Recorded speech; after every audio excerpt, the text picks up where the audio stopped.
Waking up at sunrise, kingdom in my eyes.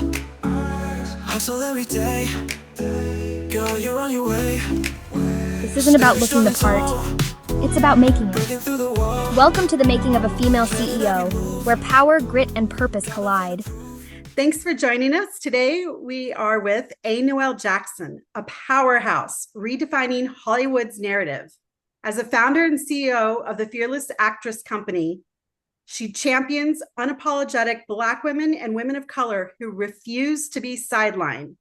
A 7-time award-winning filmmaker, A. Noel's journey is a testament to resilience and ambition. She was raised by trailblazing Black women in the military and religious spheres. She embodies strength and leadership. Her acting credits include a standout role as Mercy Jones on TNT's The Librarians and a memorable appearance in the Super Bowl commercial for Credit Sesame. In Los Angeles, she quickly made her mark, booking an AT&T campaign featuring A$AP Rocky and Dapper Dan. Beyond the screen, A. Noel co-created the acclaimed project Badass Women Doing Kick-Ass Shit, celebrating fearless women. She also lent her voice to Styles in Netflix LOL Surprise Winter Fashion Show, reaching a new generation of fans. In 2023, she served as a production manager for Hulu's Black Stories, Always Giving Flowers campaign, spotlighting icons like Kerry Washington and Yvette Lee Bowser. Through her production company, A. Noel is dedicated to elevating marginalized voices, ensuring they have a platform in the entertainment industry. A. Noel, welcome. Wow, Sophia, I am so happy and grateful to be here. And you made me sound so cool. Thank you so much. You've built the Fearless Actress Company for women who take no shit. What's a moment in Hollywood where you had to take a hit instead of fight back? And how did that moment shape your mission to create a company that fights for others? Oh, that's a good question. Oh my gosh. There have been so many instances where I felt like our voices were being overshadowed or not heard. A particular instance that I can think of is when I first moved to LA. I was actually looking for a place to stay, and I found a spot in South LA. And at the time, I thought the person that I was renting from was a very kind person. I thought that the agreement was ironclad until he attempted to lay with me, to sleep with me, and I refused. And it came to a point where I was actually sexually assaulted. And through that moment, I realized, number one, how vulnerable we can be as women who are actively going after their dream, like myself. And also, I realized that no matter what shape, size, or whatnot, a predator. And so instead of shrinking, because I did feel fear of speaking out, it wasn't until I made a decision to tell someone. So I told my friend Marie, and I told her about what was happening. I was afraid to go home. I also was working for a person who I shall not name because this person is actually notable.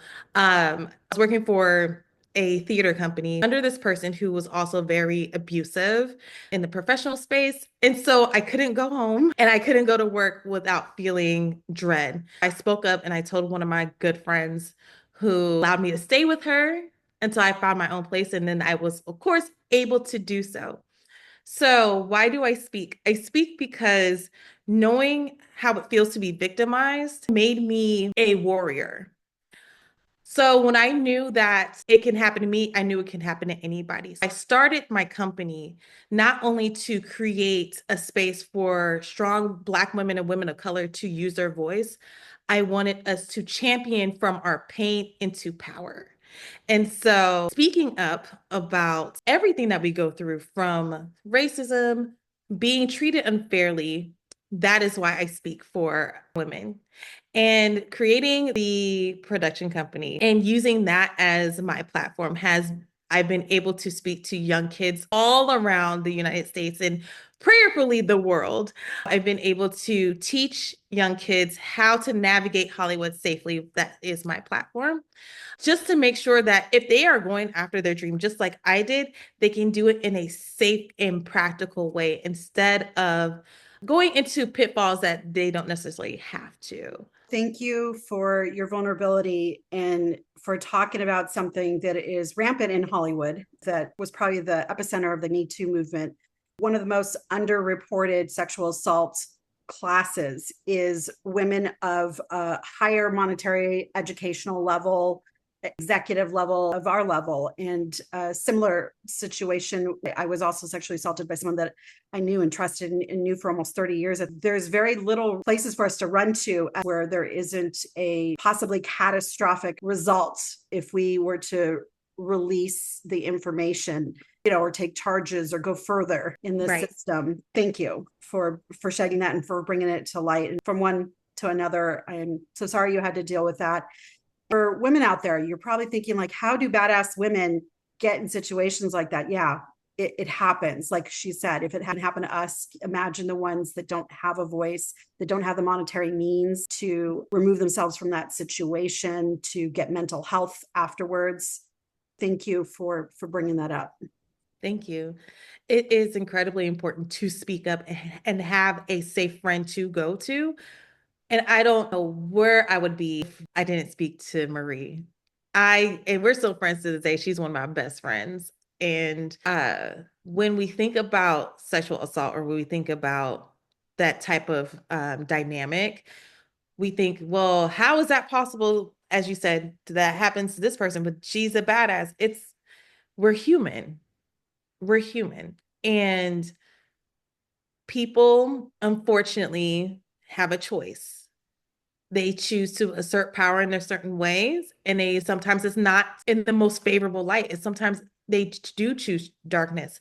But in that same token, just because we were victimized doesn't mean that we have to stay as victims and hold on to that, because that's not our fault. We can always make a different choice. What a person does as a predator, they try to find someone they can manipulate and become their prey. That does not mean that you were a fool. That does not mean that you are less than. That has everything to do with that person. And for so long, I internalized and blamed myself, but don't do that. It is not your fault. You always tell a trusted friend about what is going on, because that trusted friend helped me, and I know that that trusted friend can help you. You moved to LA, you mentioned that, with less than $2,000. I sure did. What did rock bottom taste like in that first year? And what part of you had to die so that this current version of you could rise? Wow, that is such a beautiful question, because I feel like I'm still not necessarily dying, but I am evolving into the person I see myself as. And there's cycles, right? I feel like you reach one pinnacle and then you see another pinnacle. But in order for me to fully answer that question, I have to start back to where I'm from. So I'm originally from Tacoma, Washington, and I received my degree in theater arts in North Carolina. And I realized that theater is amazing, but it doesn't pay a damn thing, y'all. It doesn't pay much. I moved back to my hometown, and I knew I always wanted to be in entertainment, but I wanted to find a way to still fulfill that need of performing and creating and being a creative in that space. I had applied to work for a PBS affiliate as a receptionist, got the job. And in that interview room, I said, hey, I want to let y'all know, I know this is just for a receptionist, but I'm here to learn all things production. I want to learn about master control. I want to learn about voiceover. How do you write copy for the station? And they hired me because I was so bold and vocal of what I wanted. And a lot of times we shrink ourselves and saying, like, well, maybe we shouldn't rock the boat. We better rock that boat, rock the boat, and say exactly who you are. Because if you are convinced of who you are, you can convince anybody who you are. It doesn't matter about what is written down on the paper, black and white. You tell us who you are, and we're going to rock with you. And that's what happened to me. I get hired and I learned everything about the station. I was taught how to do voiceover work, which is how I got into doing PBS spots and talking about Daniel the Tiger and different events that we had locally. Then I started learning how to write copy for the station. So writing upcoming events for our calendar on our on-air calendar. Ooh, tongue twister. On our on-air calendar.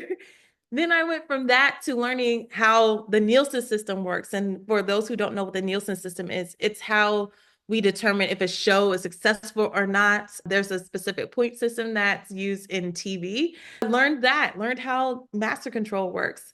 And I started being even more curious, and I asked the next question. So then I went to search about, well, how do I do more work in TV?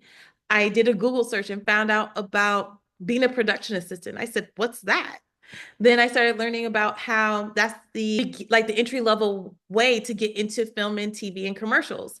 I started saying, well, I'm a production assistant. I'm doing that anyway. I started reaching out to different production coordinators, managers, different companies in my area saying like, hey, I'm a production assistant. Do you need help on set? I can grab coffees. And my trajectory just started to snowball. And at the same time, I was still acting. Then as I am production assisting, I'm also an actor. I'm going to auditions, then I'm running to set, grabbing coffees. And then my success just started building upon itself. When I hit 2018, I knew in my spirit it was time to go. It was time to leave. I've hit every opportunity I can get. I squeezed as much lemon juice out of that lemon in the greater Seattle area. And it was just like an itch I couldn't scratch. I'm a big believer in God. I have a strong faith in God. And I knew God was moving me to LA. Like you said, I had less than $2,000 in my bank account, but I was so full of faith in myself and faith in God that this is what I was supposed to do. So I packed my car up. My mom is in tears, like, are you sure you want to do this? Are you sure? And I said, I have to do it. I have to do it. And it's February 2018. I'm doing it. Packed my car and drove to LA. And that's when I hit the sign that says, welcome to LA. That's when I knew I'm exactly where I needed to be. And the moment when it came to realizing that I had to move to LA, I was just looking around in my room at my mom's place. And I kept asking myself, do I want another repeat of the same year? Do I want another same old, same old? Is this all is this all there is for my life? And I knew the answer is no. The answer is no. I've been journaling since I was 6 years old, and I still have all of my journals to this day. And I would write about where I see my life, like acting and singing and doing all these performances and writing shows and all these things. And I knew that my life was just meant for more and greater. When I got sick and tired of being sick and tired and going through that same rigmarole over and over and over, I said, no, we have to break this cycle. And it starts now. So many gold nuggets there. So I want to make sure the audience captures some of these. Rock that boat and trust that you can swim or that another boat will appear. A way will be shown, and live into that reality that you're creating. The fact that you recognize that you were doing the jobs already and you're like, well, I am a production assistant, so act like it, act accordingly, because you are that. Live into that reality you're creating. And faith. This is a great definition of faith. It's trusting your path and trust the path of others. That's right. And keep taking a step forward, regardless of how many steps you fall back. And then you talked about taking an accounting for your life. And if that's not where you want to be the next year, if you want to be somewhere else, then make the changes. Get sick and tired of being sick and tired. I'm going to move into something that it was very relatable. This is something that hits me. The fact that I left home at 14 and there was a man that stepped up to the role of dad, and I called him dad. He was a mentor of 30 years, and he was my first COVID death. He died in July 2020 and couldn't talk, move from where I was when I found out the news for a week. I just was so affected. Couldn't even hear or talk about hear his name, who's a very prominent man, Bernie Dorman. And lots of people were talking about him for a long time. And I would break down in absolute tears. Losing a father is seismic. what belief about yourself or the world cracked open when you lost your father? And how does that loss inform the legacy that you're fighting to leave behind? Oh, my gosh. I lost my dad last year in October 2024. And our relationship was complicated because my entire family was in the military or worked for the government. And I am an artist. For the longest time, he just could not wrap his head around why I would do this. Why would I go into this field? He was a functioning alcoholic. And so he carried a lot of pain. I carried a lot of pain. And I didn't understand why up until about 2021. He and I had quite a few conversations, and he admitted to me that his greatest dream was not to join the military, but to be a journalist and to get into working for CBS in Detroit. And that was his really big, audacious goal. And he was never able to achieve that. When he finally admitted that to me, I told him, Dad, we could have bonded over that forever ago. But the pain for him was too much to hold on to. And so, in terms of what I left with in his passing, was to fully go out this life with a bang. And what I mean by that is I'm living 100% authentically myself because he wasn't able to. And I feel like that is an act of resistance to dreams deferred within my family. I'm so grateful that he finally admitted to the dreams that he had, because there was a sense of closure I had when he did pass. And so, in terms of legacy, my greatest legacy learning from him is the art of discipline, because even though he wasn't able to fully fulfill that dream, he was amazing in the military, extremely disciplined, taught about respect, even when he felt at his lowest. And so I carry that with me. And to know that even though in the physical he's not here, in the spirit he still is here with me. And now the fear of entering into the unknown, like going into a meeting a new producer or meeting a big wig person, doesn't rattle me anymore.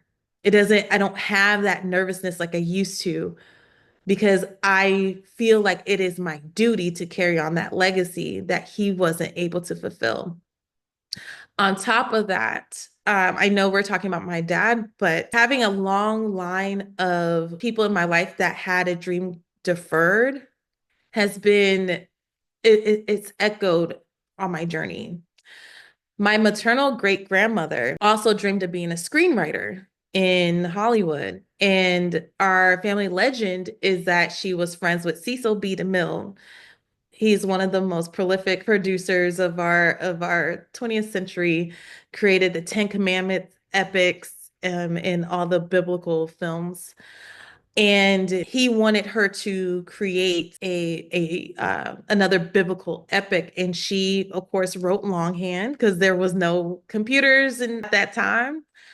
And then, unfortunately, my great grandfather was abusive and threw her script into a fiery furnace. And so that dream was also deferred. For me, what started off as a dream of mine to be in the entertainment field and having my own production company also became a duty and responsibility that I wear like a crown for my family that was not able to accomplish their dreams in that way. And I wear it with honor. As you should, as you should. The way that you speak about your relationship with your father is a prime example of illustrating your life in a way that empowers and moves you forward. As humans, we're meaning-making machines. And as an artist, you excel in imagination. So tell a story in a way that would have you like to have been. Artist interpretation. Thank you for navigating through those challenges and bringing to life what it was like to have a relationship that wasn't all sunshine and rainbows. And there was an addiction that he was dealing with. And there was also children dealing with the pressure of living up to not only the expectations, but the failed dreams or unlived dreams of our parents, what they would have liked to have done. Your head is held high. You have a lot of grace in this. Thank you so much. Everyone loves a Super Bowl commercial success story. It's massive. What's a small, invisible win that was behind the scenes that meant more to you than the public praise ever did? We're going to talk about the Super Bowl commercial in particular, because during that time, as I said before, I was also a PA production assistant. And many of the guys that I was working with was also working on that commercial. As I'm walking onto set, one of the guys was like, hey, Miss Jackson, can you go ahead and grab that milk crate? We need to bring those wires over to Grip. And I said, look, I would, but I can't do that today. So he looked at me like really confused, because I'm always the one like, yeah, I got it. Yeah, I got you. This time I said no. And he said, wait a minute. He said, are you okay? What's going on? Like, are you mad? And he's like, and I said, no, look at the call sheet. And the call sheet has like the actors and the crew's names enlisted and all that, and the times that they're supposed to come in. So I point to him and I said, look who's number one on the call sheet. He sees my name and he says, oh my God. He stops. He stops the entire production. He said, everyone stop. Everyone stop. Look at your call sheet. Look at your call sheet. And so everyone starts seeing my name, and he gives like this speech and saying, I have been working with this girl for years. She has put in the work. We are going to honor her. Give her a round of applause. And so everybody's like, oh my God, congratulations, and clapping. And for me, that was such a personal win, because it was a direct reflection of the hard work. And at that moment, it's like they also saw what I've seen in myself the entire time, that I am a trailblazer in this game. And so for me, that was just everything. That's a feeling that I will never forget. Congratulations. It was a huge thing. That's like pinnacle that people try to get up to that level, to do a Super Bowl commercial. And the fact that you did it while working with them still, being able to say the words you have been waiting, praying, and developing yourself to be positioned to say, that's a win. And then getting the validation. It's that moment. It's not even really validation, because being who you are, a trailblazer, you don't need that. We don't live for that, right? Because if we did, man, our life would be very empty. Thanks. It's the moment when people who have looked at you a certain way, regardless of the way that they looked at you, it's the moment when they looked at you the certain way up until that point, and then it shifts and they can see your light. That's phenomenal. What moment brought you to your knees? Had you question your sanity, your purpose? All of us have had those moments. We've all had multiple fires getting to where we're going, and had to walk through them, crawl through them. What is that one moment that just could have even been an inflection point where you're like, I don't know if, like, should I go back and get a job? Should I go back running home to parents? Whatever that moment was, how did you get through it? I got you. Oh my God. How much time we got? There have been several moments there's people that would say, oh, I always thought I was going to make it. Girl, I'm not one of those people. I'm not one of those people. There have been several times where I said, maybe I need to just pack it up. Maybe I should just go home.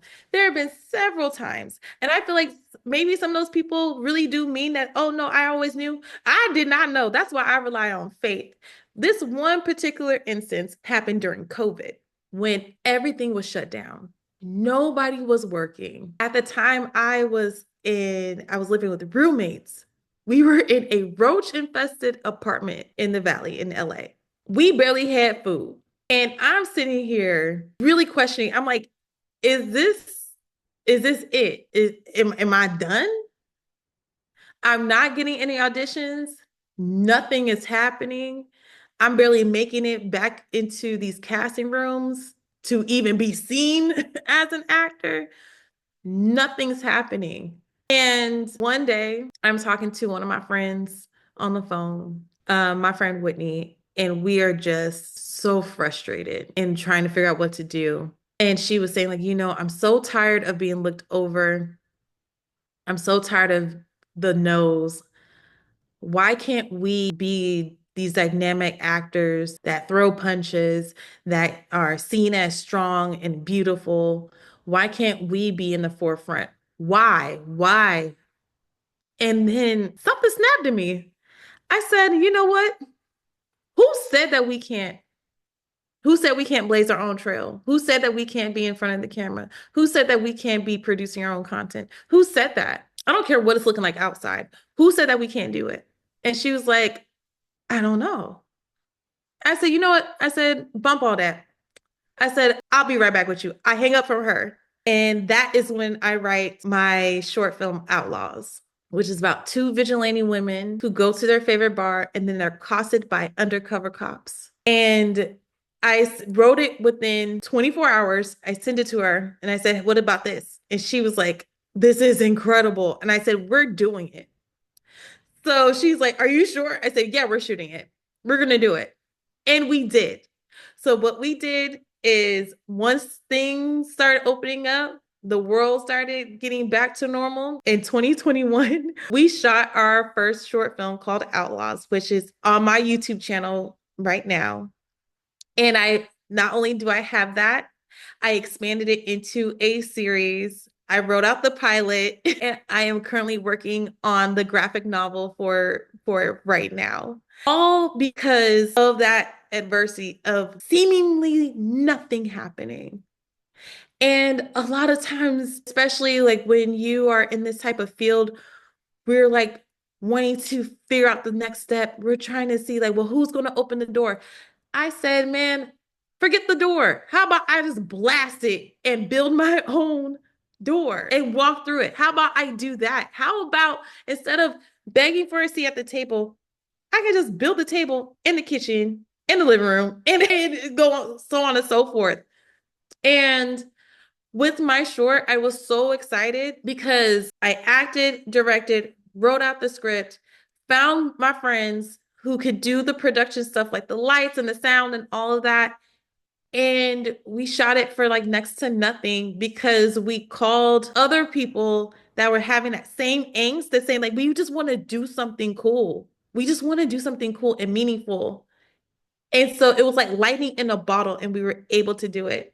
Yes, COVID was an incredibly difficult time. It also gave us time to think and execute and see who do we really want to be out of this. Every human has self-doubts.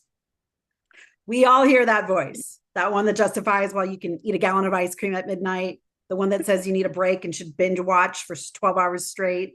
Yeah. That voice that tells you being average and mediocre, lowering your standards is the norm. You're 100% right. When the phone stops ringing, make your own table, throw your own dinner party, and buy your own mansion to host it in. That hands down, and create who you want to be.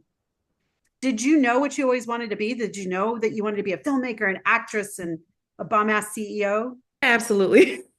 I knew from like 6 years old I was going to be in this entertainment field. Did I say like I'm going to have my own production company? Not necessarily at 6, but I knew that I wanted to be an actor. I knew I wanted to have my own business in some way in this field. I just knew that this was my calling. And it's wild to see, like, as you know, we had a combo before, seeing the God winks. And this is why journaling is so important in my life, because I would write about like different stories and different scenarios. Looking back, I'm writing scripts and didn't even know it, but it was just something that was so instinctual for me, which is why like journaling is so important, because you see like where you were at 8, at 10, at 13, and that through line. I was like, oh, this was always meant for me. Journaling. That is something that I hear over and over again from successful people. I had a teacher in 3rd grade that had us journal. It was part of our assignment, and I've never stopped since. And you are absolutely right, because you can start to put together the threads of your life. And one of them is that I am obsessed with building sandcastles. I remember as a child We would go to the ocean, and all my cousins and my brother, my siblings, they would all run in the water, and they'd be calling after me. I'd be like, one moment, I'll be right there. Because I had to build a sandcastle before I got in the water. I absolutely wanted to be in the water and play and all that, but I had to build a sandcastle. And I did just build like a sandcastle like normal kids. I would go find things like a rock, a feather from a seagull, like all kinds of seaweed. I would make these intricate designs even when I was little.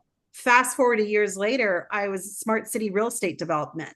I started developing smart cities. And it took a friend saying to me that who knew me for 30 years saying, you were always building sandcastles. And I'm like, oh, there it is. Wow. And these are the God winks that we've been talking about. It's just been all through that. It's been great stuff. I also just want to point out some of our listeners may be like, well, I don't know what my purpose is. You guys are the lucky ones. You guys already create it. You get to say it. And the best thing about creating it is if you don't like what you created, you just change. You just change it. You just move on. So Fearless is a bold brand. I love it. What's one fear you're still making peace with? And how do you lead others when that fear still whispers behind closed doors? Gosh. Oh, I love your questions, girl. Okay. So, okay. I know how to navigate this one. So when it comes to being fearless, it was me and God having a conversation. And the question came to me, how do you want to be remembered? What do you want your legacy to be? And my answer was to be fearless. And for being fearless is not like avoiding fear or anything like that. It is about having the courage to move forward even when you feel fear. Oftentimes in this industry, especially when you are a screenwriter, you're a CEO, you make a lot of moves alone. And so I work through that fear of feeling lonely and being alone, because a lot of times we're in our silos. When it comes down to screenwriting, it is you, God, and the words on the page. When it is time to produce something, it is you, God, and figuring out what to source, what to grab, what you can afford, what you can't afford. And those moments can be daunting because it's like, oh my gosh, it's literally just me at this point. That's also the greatest superpower to have, to having that trust that you're going to make the right decision is paramount, and it's so powerful. And it's still also very scary.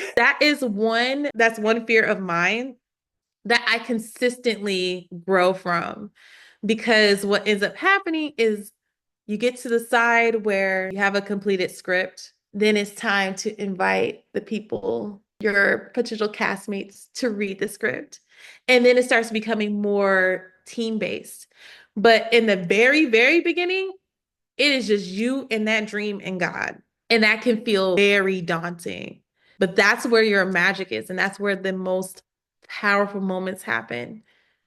Because when you're moving and making the decisions that are right for you, and then you see the evidence of that right decision being made, oh, it's gas. It feels so incredible. But yeah, that would be that fear. And just also to clarify that being alone does not equal loneliness. That is one thing to work through as well. Because a lot of times, and I can't speak for everybody, I speak for myself. I'm like, dang, I'm just by myself. But I'm like, no, I'm not. I'm not. It's just not just me.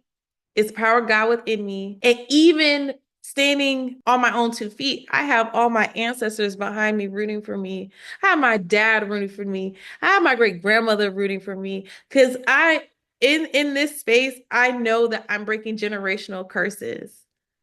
I'm finally breaking through a barrier that folks past were not able to. But they needed to make those steps so I can make these steps that I'm making now. So yes, you are. Start with the end in mind. That's what you were talking about. The conversation you have with God is starting with the end in your mind, creating your eulogy, and then mapping out how to live up to that eulogy and move. Just start moving and celebrate the wins, all the wins, because that's in the face of fear. You're right. It's the gas that like lights and gets you through. What's that famous saying? When you're going through hell, keep going. Going. right? Period. Go faster. That's your gas. And every little win, celebrate them, and force yourself to have a win, even if it's just making your bed when you get up. Done. You got a win for the day. Go for it. Knowing what you know now, what would you tell yourself, and what age would you go back to tell it? Oh, okay. I would go back. If I could go back, I would go back to 14-year-old me. I'll go back to 14-year-old me when I was looking at the electives to sign up for in high school. And just shortly after my theater professor tells me to sign up for her class. And I would tell myself, girl, once you do it, everything unlocks and you win. And that's all I would say. I would keep it very short and sweet. Once you sign up, everything unlocks for you and you win. And then I'll go back. What would you like to share with our listeners? The women who are in thankless jobs, grinding, the women starting their first company, wondering how they're going to make it all work out. Ooh, that number one, God put that dream in you for a reason. He called you qualified, therefore you are qualified. And just because you don't know the answer, that doesn't matter. You're going to find the answer as you go along in your life journey. As Mike Dooley famously said in The Secret, the cursed hows are none of your business. There's somebody else that has a much bigger, better view of the chessboard than you, and that's going to get all worked out for you. Your job is just to keep moving forward and have that dream. That's it. Is there anything you would like to offer our audience or share about how they can connect with you? Absolutely. I forgot I needed to drop one more announcement because this actually happened maybe a couple of days ago. I was a production coordinator for a show called Hollywood Black on MGM Plus, and we are officially nominated for 2 news and documentary Emmys. So you're looking at a person that is Emmy nominated. That's phenomenal. Sending out good energy for you to get chosen, although the win is already in the bag by just getting nominated. Oh, congratulations. That's a lot of hard work to be validated amongst your peers. Thank you so much. Yes. The show was directed by Justin, was the director of the new movie, The Hollywood Mansion, not the first one, but the second one. And then he also directed the film, Dear White People. So he was amazing to work with. This team was amazing. And special shout out to W. Kamau Bell because he ended up becoming my mentor as of last year. So he's also incredible. However, to keep in touch with me, please reach out to me on Instagram at Fearless Actress. Email me at anoeljacks@gmail.com. And to keep up with me like on a grander scale, make sure to lock in on my website at bethefearlessactress.com. If you ever have any questions for me, please do not feel like shy. Reach out to me. I am an open book. And I love to speak to young people. So if you're looking for a speaker that is in this entertainment field and is ready to help the next generation, reach out to me.